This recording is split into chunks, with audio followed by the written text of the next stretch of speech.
Macca's Guides.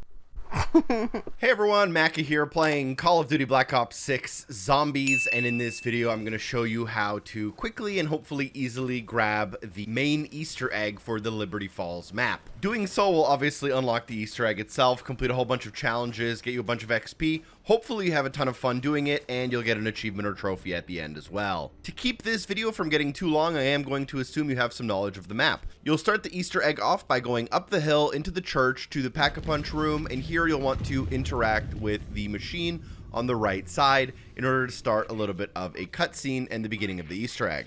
The next step is to build the jet gun. I do have a detailed guide, but if you're looking for a quick summary, you'll go to the cemetery, find the groundskeeper, kill them, they'll drop a tool shed key, take it to the tool shed to get the handbrake. Take the valve from the front of the flower shop and take it to the bowling alley, interact with the water pressure to fill it up in order to get the water pressure gauge. Then you can either wait for wave 11 for a mangler to spawn, or use your salvage for the mangler cannon score streak. Use a mangler's gun in order to break through the radio shop front entrance, grabbing the electronic wires inside, and then you can go to the second floor of the motel to build your jet gun.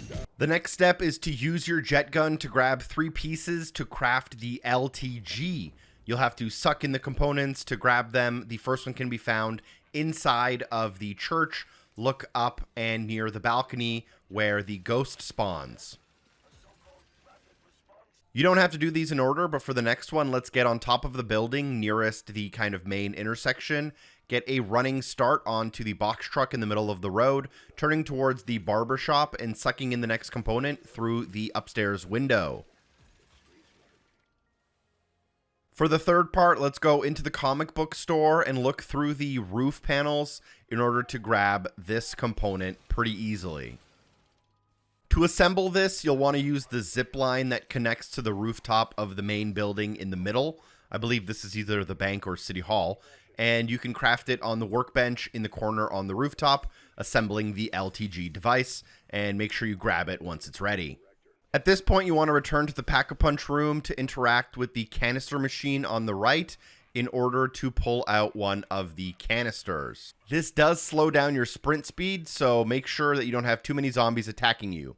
Take this canister all the way back down to near the motel, and you'll want to drop it down near one of these traps. If you take the path down towards the comic book store, you can use your LTG device to interact with the Aether Storm.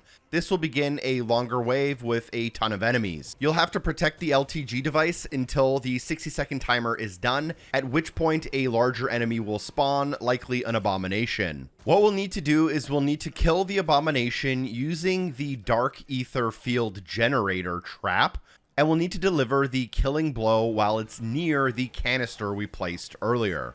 If done correctly, you'll notice a kind of arc of energy that transfers from the abomination and into the canister. Once you pick up the canister, you have 1 minute and 30 seconds to run it back up the hill and into the church, interacting with the canister machine we got the canister from earlier. You're going to have to be pretty quick here, and if you're in the middle of a wave, it can get tough. Try your best here. Doing this will also spawn a new item at this canister machine called the Strauss counter. We're going to have to use this as a device for the next few steps. You'll have to hold LB to take the device out and visit 3 locations. The first one being the hill outside of Liberty Lanes. Use it to see what level it should be at and just match the color to the light on the device. Second location we can go to is the backyard area of the groundskeeper's house. In this case, we have yellow. We're going to match that light on the device to yellow as well. And finally, we'll head up to the rooftop of City Hall and get on top of the ice cream shop. Here's the third location, and using the device, in our case here is yellow, we're going to match that light. Once all 3 of the lights match, you should see arcing purple energy beams that are traveling towards somewhere on the map. So we're going to have to go back and pick up some stuff that we left earlier on in the mission. Go and grab your LTG device and go and grab the new Dark Aether canister, which you can find by following the purple beams. Just like before, picking up this canister will make you have to carry it, and this will be a slow walk. You're going to walk it towards the middle of the map near the flower shop. You want to place the canister somewhere in the middle of the road where one of the little trap components will be able to damage a boss just like we did before. And then we're going to actually spawn the boss again by using our LTG device on the portal, defending it for 60 seconds, which will spawn a kind of mini boss. And then make sure you take out that mini boss while it's in the trap so that that energy arcs into the canister. Basically just like before.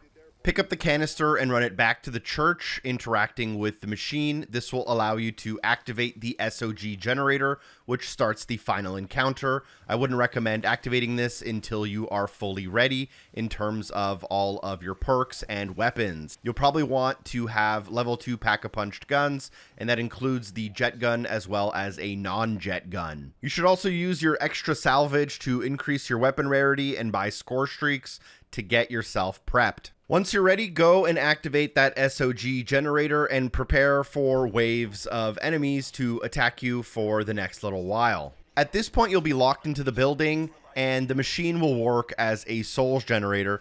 Basically, just getting kills around it will kind of power it up. In the first wave, you're just going to have kind of regular zombies. In the second wave, you're going to have a Mangler high-value target. And in the third wave, you'll have an Abomination. Just keep killing things until you're done. It's probably best that you save a Mutant Injector for one of the later rounds when it gets as tough as possible. Now, your strategy is also very important because you're going to want to use your jet gun on all of the minor enemies. It's incredibly good at that crowd control. However, it does very little damage against the more important enemies like the Manglers. So for those enemies, what you're going to want to use is kind of a regular weapon, like a ballistic pistol, like in this case, Pack-a-Punch level 2.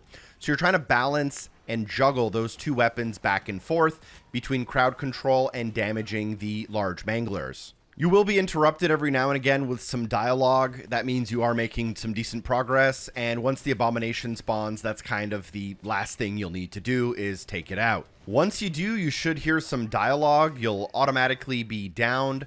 The achievement or trophy will unlock. You as a solo player or you with your friends will rejoice, and then you can watch the final cutscene. After the final cutscene, you'll be asked if you want to continue playing, and if you do, you'll respawn back into the map with a bunch of great loot to grab as soon as you start.